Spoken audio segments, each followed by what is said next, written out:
So, first thing first, pernah tak korang rasa duit gaji masuk, lepas tu zas, hilang macam tu je?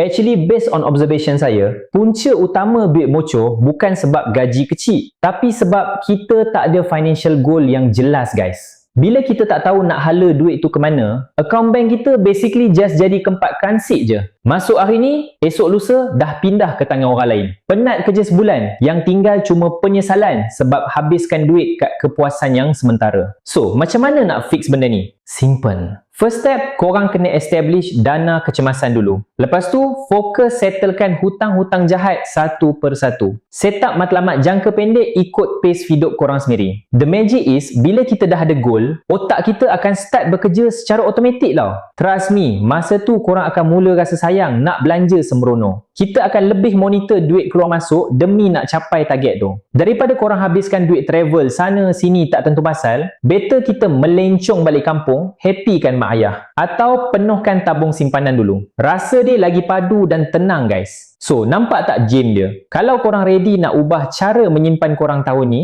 macam biasa, DM je saya untuk saya guide step by step, okay?